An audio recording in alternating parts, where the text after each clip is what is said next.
The wind howled like a wounded beast. Snow fell hard and fast, blanketing the high Himalayas in white silence. In this lonely world, far from cities and noise, stood a small wooden hut perched on the edge of a frozen cliff. Inside, Dr. Elias Vance sipped hot tea by the fire. He was a man of 50, with deep lines on his face and deeper memories in his heart. Once he had been famous, a top exobiologist working for Earth's Interstellar Science Division. But years ago, he left it all behind. A terrible virus took his wife and daughter. After that, the stars didn't seem so bright anymore.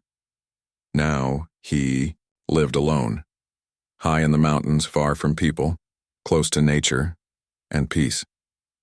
That morning, the snowstorm had calmed just enough for him to go outside. He needed firewood. The cold could kill a man faster than any regret. Wrapped in thick layers, Elias stepped into the snow. His boots sank deep. The sun peeked through broken clouds, casting pale light over the peaks. He walked toward the tree line, axe slung over his shoulder. He never expected to find her. Half buried under a pile of snow near a rocky outcrop, something glinted in the sunlight. At first he thought it was metal, maybe an old satellite part or some lost tech. But as he got closer, he saw it was a pod, oval, smooth and cracked open like an egg. And inside was a woman, not human. She had violet skin, long dark hair tangled with ice, and eyes closed tight. Her body was wrapped in torn fabric, not enough to keep her warm. She looked weak, barely breathing. Elias dropped the axe. He knelt beside her, checked her pulse. Weak, slow, but alive. He looked around. No sign of anyone else, no tracks, no ship, just wind and snow. Who would leave someone here? He knew the answer before he even asked himself. Slavers. This wasn't the first time escaped aliens had been found on Earth. There were rumors, black markets where beings from other worlds were bought and sold like objects. Some managed to run. Most didn't. She must have escaped somehow. He pulled off his gloves and touched her cheek. Ice cold. "You're not dead," he whispered. "Not yet." He looked back at the hut, then at the sky. If they came looking for her, they might find him too. He could leave her there. Let nature decide. But she was alive, and he used to be a doctor. Sighing, Elias took off his heavy coat and wrapped it around her. Then, with more strength than he thought he had, he lifted her up. She was lighter than she looked. Every step back to the hut felt heavier than the last. Inside, he laid her by the fire. He covered her with blankets and added more wood to the flames. Her breath was still shallow but warmer now. Elias made soup, though he doubted she'd be able to eat. He sat nearby watching her sleep, wondering who she was, where she came from, what she had seen. Her skin shimmered faintly in the firelight, not just violet, but with tiny silver marks across her arms and neck. Tattoos? Or something else? He reached for his old tablet. Used to be part of a research team that studied alien biology. Never thought he'd need it again. He scanned her vitals, strange readings. Her body temperature was low, but not dangerous. Heartbeat slow, like she was in hibernation. Maybe she was, or maybe she was just trying to survive. Hours passed. Outside, the wind picked up again. Inside, the woman stirred. Her eyes fluttered open. They were golden, like liquid sunlight. She looked at him, then whispered something in a voice like wind through leaves. Elias didn't understand the words, but he understood the fear in them. "It's okay," he said gently. "You're safe here." She blinked, slowly. Then, with trembling lips, she said one word. "Cold." Elias nodded, reached for the blanket and pulled it tighter around her. "I know," he said. "You're not cold anymore." She closed her eyes again, and for the first time in years, Elias felt something stir in his chest, something like purpose. The fire crackled softly. Outside, the wind moaned like a lonely spirit. Inside the small hut, warmth and quiet wrapped around. Elias and the violet-skinned woman like a blanket. She had not spoken again since that one word, cold. Elias sat beside her on a wooden chair, watching as her breathing grew steadier. He placed a hand gently on her forehead. No fever, just exhaustion. He made more soup and waited. Hours passed before she stirred again. This time, when she opened her golden eyes, they were clearer, less afraid. She looked at him for a long moment, then whispered in her soft, leaf-like voice, "Who?" Elias smiled slightly. "Me?" he said, pointing to himself. "I'm Elias. You're safe now." She blinked slowly. Her lips moved, but no sound came out at first. Then, with effort, she said, "Kirana." Her name. Elias nodded. "Nice to meet you, Kirana." She tried to sit up, groaned softly. Elias helped her lean back against a pile of pillows. She looked around the room, taking it all in. The shelves filled with books, the old computer on the desk, the maps pinned to the walls. She pointed at the screen. "What is that?" Elias turned. The screen showed a star map, frozen on an image of the Orion system. "It's a star chart," he said. "Shows where stars are in space." Kirana stared at it. Her golden eyes widened. Then she whispered something else, not in English, but in her own language. It sounded musical, like a song made of wind and water. Elias didn't understand the words, but he understood the sadness behind them. "You miss home?" he guessed.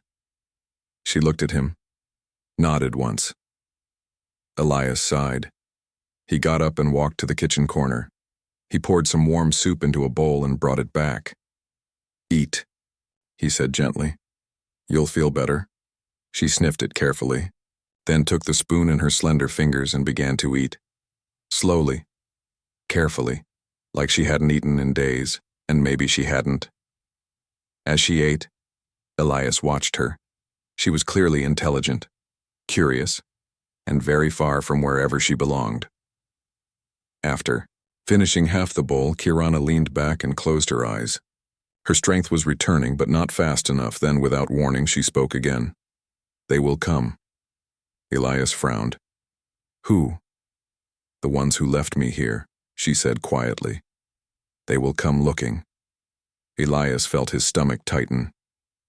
He had feared this. Slavers didn't just leave their property behind. If they had dropped her off like garbage, it meant only one thing. They thought she was dead. But if they found out she wasn't, he shook the thought away. "Not today," he said firmly. "Rest now. We'll worry about tomorrow when it comes."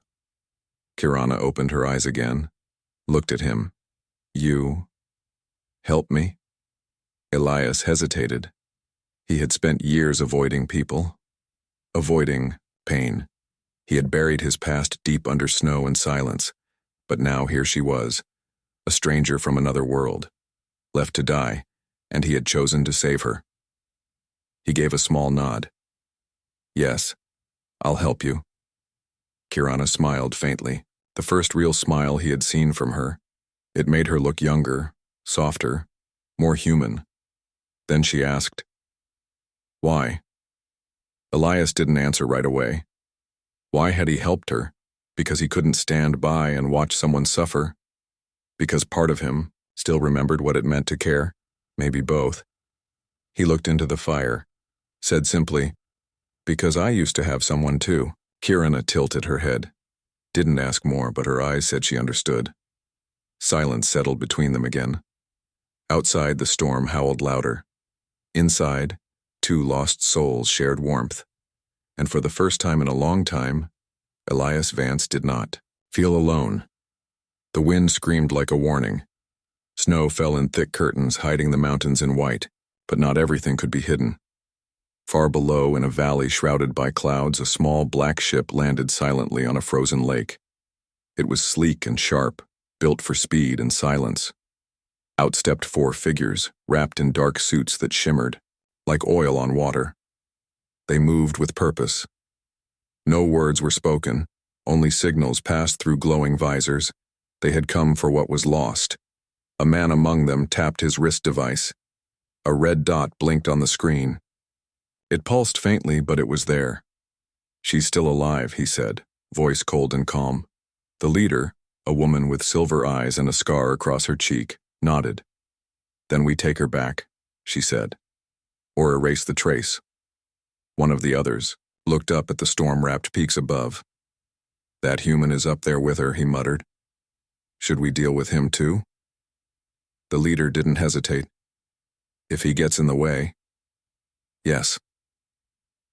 Back in the hut, Elias was boiling water when Kirana sat up suddenly. She gasped. Elias turned. "What's wrong?" he asked. Kirana's golden eyes were wide. Her hand pressed against her chest as if something hurt inside. "They're here," she whispered. Elias frowned. "Who?" "The ones who left me," she said, voice shaking. "They are close." Elias felt ice crawl down his spine. He walked to the window. Outside, all he saw was snow and sky, but something felt off, like the mountain itself was holding its breath. He went to the old computer and pulled up the scanner he used for tracking weather patterns. He adjusted the frequency slightly, and then he saw it, a heat signature. Moving fast. Coming up the mountain. Not animals. People. Armed people. Elias shut the screen off fast. "We need to move," he said. Kirana was already trying to stand. She swayed, still weak, but her face was set with fear and resolve. "I can walk," she said. Elias helped her up gently. "We'll go to the cave," he told her.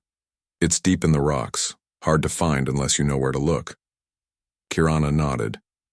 "They will not stop until they find me." Elias looked at her. "Then we make sure they don't." He grabbed a pack from the wall. Inside were survival tools, food bars, and an old stun pistol he hadn't touched in years. He handed Kirana a thick coat from a hook. She took it with trembling hands. Outside, the snow was falling harder. But danger was coming faster. They moved carefully along a narrow path carved into the rock. Wind bit their faces, and the world behind them faded into white. Behind a ridge, the black ship hovered low, scanning the area. Inside, the leader watched. "The signal get weaker." "She's moving," she said. The pilot grunted. "Storm's messing with our sensors." "Then we track on foot," she said. The team split up. 2 would circle from below. 2 would climb from the east. They knew how. This ended. They always did. Back at the cave, Elias lit a small fire using dry wood he had stored long ago. It gave just enough warmth without smoke to draw attention. Kirana sat near the entrance, watching the storm outside. "You didn't have to help me," she said softly. Elias sat beside her.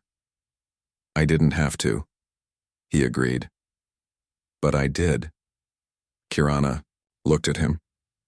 "Why?" Elias was quiet for a moment. Then he said, "Because once, someone tried to save me too, and I failed them." His voice was low, full of pain. Kirana reached out slowly and placed her hand on his arm. At once, she gasped. Elias looked at her. "What?" Kirana's eyes were wide. You carry so much sorrow," she whispered. "Like a storm in your chest." Elias pulled away gently. "Some things stay buried for a reason." Kirana shook her head. "Not forever. Not if we learn to share them." Elias didn't answer. Outside, the wind howled louder. Inside, 2 lost souls sat in the dark, waiting, knowing the hunters were closing in and that soon they would have to fight. The fire in the cave flickered low. Outside, the wind screamed like a warning. Snow fell in thick sheets, hiding the world beyond the rocky entrance. Inside, Elias and Kirana sat in silence, listening to the storm, and something else. Footsteps, soft at first but growing closer. Elias reached for the old stun pistol on his lap. His fingers tightened around it. He hadn't used a weapon in years. But now, with danger closing in, he knew he might have to. Kirana closed her eyes. She didn't need to look outside to know what was coming. "I can feel them," she whispered. "Their minds, their anger. Elias looked at her. You can feel them? She nodded slowly. My people, Varelians, we do not just hear emotions. We feel them, like heat, like pain, like fear. Elias frowned. So what do you feel? Now, Kirana's golden eyes opened. They were full of sadness. They are angry, she said, but not all of them. One is afraid, not of us, of himself. Elias leaned forward. What do you mean? Kirana placed a hand over her chest. He remembers being owned. He knows what it feels like to be nothing but property. Elias stared at her. Then slowly he asked, Can you use that against them? Kirana hesitated. I don't know. I've never tried. Elias stood up quietly. He walked to the edge of the cave and peeked out. Through the snow he saw shadows moving, 2 figures in dark suits scanning the rocks. They were close, too close. He turned back to Kirana. If they find us, they won't leave without you. Kirana stood slowly. Her body was still weak, but her voice was strong. Then we make sure they don't find us. Elias handed her a small flashlight. We go deeper into the cave. There's another exit further in. If we're lucky, they'll lose our trail. Kirana took the light. Then she looked at him again. Before we go, she said softly, let me try something. Elias raised an eyebrow. What? Kirana stepped closer. Slowly, she placed her hand on his chest. At once, Elias felt something strange. Not pain, not cold, warmth. It spread through his chest like sunlight after years of shadow. He gasped, staggered slightly. What did you do? He whispered. Kirana smiled gently. I shared your sorrow, just a little. It makes it easier to carry when someone else feels it too. Elias looked at her stunned. You took some of my pain? She shook her head. No, I only helped you feel it with less fear. Elias swallowed hard. For years he had buried his grief under ice and silence. And now, this alien woman, barely more than a girl, had reached inside him and touched something no one else had dared to touch. You shouldn't have done that, he muttered. Kirana tilted her head. Why not? Because pain keeps me safe, he said. It reminds me of what I lost. Kirana stepped back. And if it also reminds you of what you can still save? Elias didn't answer. Outside, the footsteps grew louder. One of the IT hunters shouted into a communicator. Nothing here, moving forward. Elias grabbed Kirana's arm. Come on. They moved deeper into the cave, following the winding path where few had gone before. Hours passed. The cave twisted and turned, sometimes so narrow they had to crawl. Other times, it opened into vast chambers filled with ancient stone pillars and frozen pools. Finally, they found the hidden exit, a narrow gap behind a curtain of hanging ice. They slipped through. Cold air hit them like a slap. Snow covered the ground. The sky was darker now, the sun nearly gone. Elias looked around. They were high on the mountain. Below, the forest stretched like a black sea. We should rest, Kirana said, shivering. Elias nodded.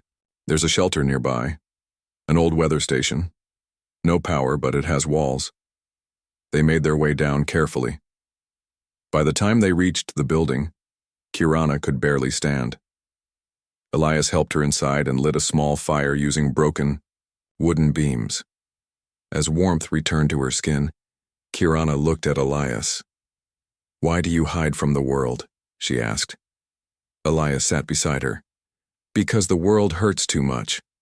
Kirana nodded slowly. I understand. My people. We were taken from ours, sold, used. I thought I would die alone. Elias looked at her. But you didn't. Kirana smiled faintly. No, I didn't.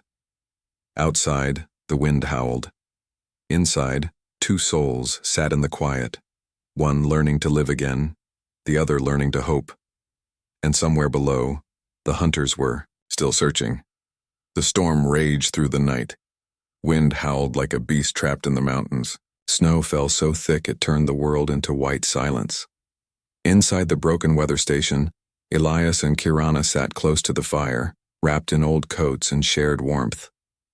Outside, the hunters were still moving. In the dark, they looked like ghosts. 4 figures in black suits moving with quiet purpose through the snow. The leader, a woman with silver eyes and a scar across her cheek, kept her visor on high scan. "She's not far," she muttered. "Her signal is weak, but it's there." One of the others, a man named Varn, adjusted his gear. His breath came out in short clouds. "She's not alone," he said. "That human is helping her." The leader didn't look at him. "Then he's a problem." Varn hesitated. "Maybe we should call for backup." She gave him a sharp look. "We don't need more people. We need results." Varn swallowed hard, but said nothing else. He had seen things before, things that made him question why he was doing this job. He had been a slave once too. A child sold to work in the mines of Titan. He survived. He fought. He climbed up. Now, he hunted others like him. Something inside him twisted every time he did. But orders were orders. Until now.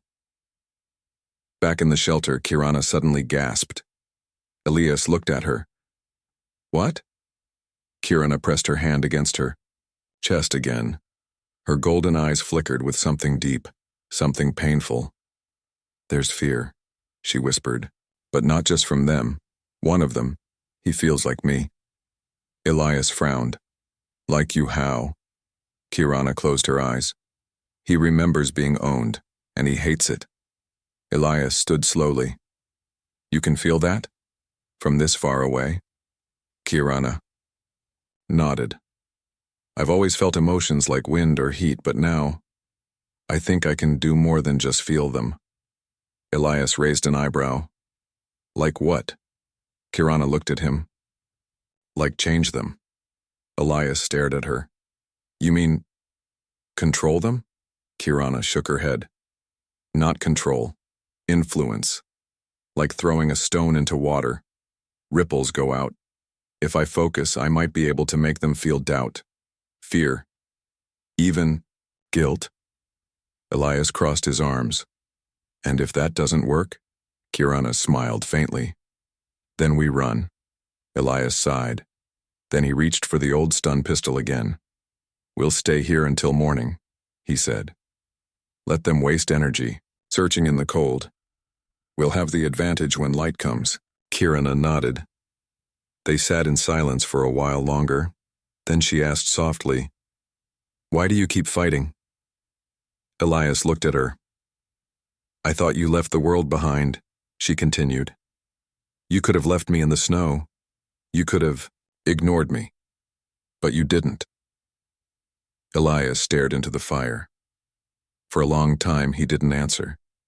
Then he said, "Because once I couldn't save someone I loved.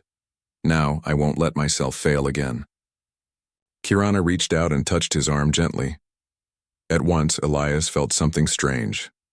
It wasn't pain, it was memory. A flash of his daughter laughing in the sun. Of his wife holding his hand during the last days. Of silence after the end.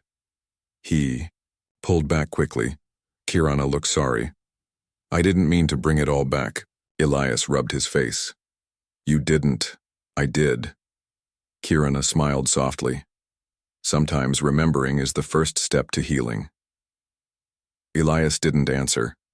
Outside, the storm still screamed.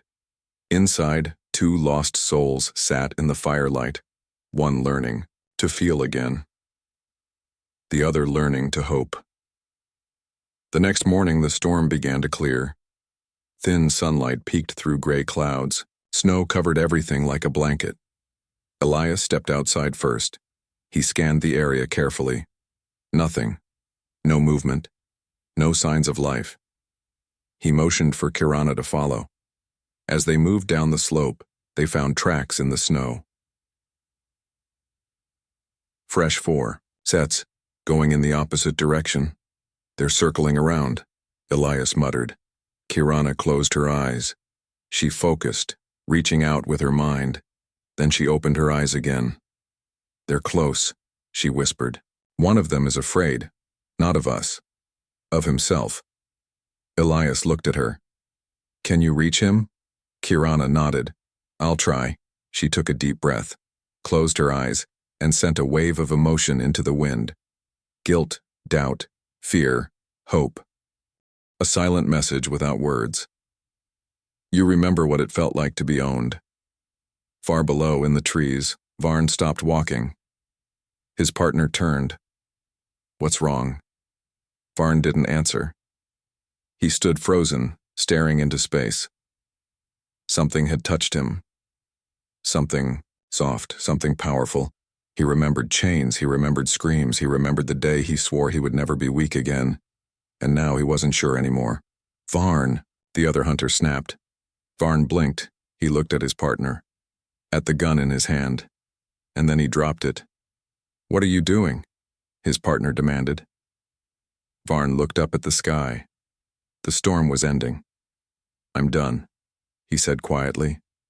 Before the other man could react, Varn turned and walked away, into the trees, into the unknown. The wind was quieter now. Snow still fell, but softer, like the storm had finally grown tired. In the forest below the mountain, Varn walked alone. His suit was dark against the white snow, and his steps were slow, thoughtful. Behind him, his partner shouted something. Varn didn't stop. He kept walking. His mind was full of thoughts he hadn't let in for a long time. Memories of chains, of hunger, of fear. He had buried them deep when he joined the iron chain. He told himself he was strong now, that he had power. But today, something changed. Kirana's voice, or whatever she had sent through the air, had touched something inside. Him, not magic, not control, just truth. He remembered what it felt like to be owned, and he hated it. So he walked. Away from the hunt, away from the past, towards something new. Back on the mountain, Elias and Kirana crouched behind a rocky ledge. Elias peered through his old binoculars. Below, near the frozen lake where the black ship had landed, 2 figures stood guard. Their weapons gleamed even in the gray light. We can't go back to the hut, Elias muttered. They're watching it. Kirana sat beside him, her violet skin pale from cold and worry. They will not stop hunting me, she said quietly. Elias looked at her. I know. She turned to face him. You don't have to help me anymore. Elias frowned. What are you saying? Kirana took a deep breath. You saved my life, but now I'm putting yours in danger. If I leave, if I go far away, they'll follow me. You'll be safe again. Elias stared at her. Then he shook his head. No. Kirana blinked. No, he said firmly. I didn't come this far just to hand you over to slavers, and I didn't start living again just to hide in silence. Kirana looked at him surprised. You've already changed? Me, Elias said softly. I won't go back. Kirana smiled faintly. Then we stay together. Elias nodded. Until they stopped chasing us. Kirana looked down at the guards below. Her golden eyes narrowed. I might be able to make them leave, she said. Elias raised an eyebrow. How? Kirana closed her eyes. She focused, reaching out with her mind. Far below, one of the guards suddenly staggered. What's wrong? The other asked. The first man blinked, confused. He started. Then he shook his head. I don't feel right. His partner frowned. Snap out of it. But the first guard dropped his weapon. I can't do this, he whispered. This isn't right. His partner looked around nervously. What the hell is going on? Kirana opened her eyes again. A small bead of sweat ran down her temple. It's working, she said, but I can't hold it for long. Elias grabbed her arm. Then we move now. They slipped down the mountain path, staying low and quiet. Behind them, the remaining guard shouted into his communicator. Something's wrong. They're messing with our heads. The leader's voice came through sharp and angry. Find them. Now. Later that night, Elias and Kirana reached the edge of the forest. They found shelter in an old ranger cabin, half buried in snow. Inside, there was no fire, but the walls were thick and the roof held. Kirana sat close to Elias, shivering slightly. You use too much energy, he said. She nodded weakly. It takes strength, more than I have. Elias looked at her carefully. You can't keep doing that forever. Kirana smiled. Maybe not, but it helped. Elias gave her some warm water from a flask. We need a plan. Kirana leaned against the wall. There are places I can go, other worlds, friends who would hide me. Elias looked at her. And what about Earth? Kirana was quiet. Earth is dangerous for me, but I don't hate it. Elias gave a small laugh. Funny. I used to hate it too. Kirana looked at him. Why? Elias stared at the floor. Because everyone I loved died here. Kirana reached out and gently placed her hand on his arm. At once, Elias felt something shift. Not pain this time. Hope. He looked at her. You really think I can change? Kirana smiled. You already did. Outside, the wind howled again. Inside, two souls sat in the quiet, one learning to live, the other learning to hope. Suddenly, there was a knock on the door. Elias stood fast, stun pistol in hand. Kirana tensed. The knock came again. A voice followed. Please, it said. I'm not here to hurt you. Elias slowly opened the door. Standing in the snow was Varn. He was alone. His hands were empty. I want to help, he said. Elias and Kirana stared at him. Then Kirana stepped forward. You made the right choice, she said. Varn swallowed hard. Let's make sure it wasn't a mistake. Elias looked between them, then he stepped aside. Come in, he said. The door shut behind Varn, and for the first time the three of them stood together. Human and alien, past and future, fear and hope, all in one room. The fire burned low in the small cabin. Outside, the wind had gone quiet. The storm was over. Snow covered the forest like a soft blanket, hiding the past and protecting the present. Inside, three people sat around the fire. Elias, Kirana, Varn. They were not friends yet, but they were no longer strangers. Varn looked at Kirana with tired eyes. You made me remember, he said quietly. I didn't want to. Kirana smiled gently. Sometimes remembering is the only way to move forward. Varn nodded slowly. He reached into his coat and pulled out a small data chip. This has everything, he said. Names, ships, bases, the ones who buy slaves, the ones who sell them, the ones who hunt them. Elias took the chip carefully. Why give this to us? Varn looked away. Because I'm done being one of them. Elias studied him for a long moment. Then he placed the chip on the table between them. We can use this, Elias said. We can stop them. Varn gave a dry laugh. You think one chip will bring down the iron chain? They're everywhere, Mars, Titan, even Earth. Kirana leaned forward. Then we start here. Elias looked at her. Are you sure? She nodded. If they keep hunting me, others will suffer. If we show the world what they do, maybe it will end. Elias thought about it. He used to be a scientist, a man who believed in facts, in truth. But truth meant nothing if no one saw it. He stood up. Then we make sure everyone sees it. 2 days later, the world changed. In every city, on every screen, a message played. It showed captured moments, slavers dragging aliens from ships, children crying in cages. Varn's voice told the truth. I was one of them, he said, until I remembered what it felt like to be owned. People watched. Some cried, some raged, and some began to act.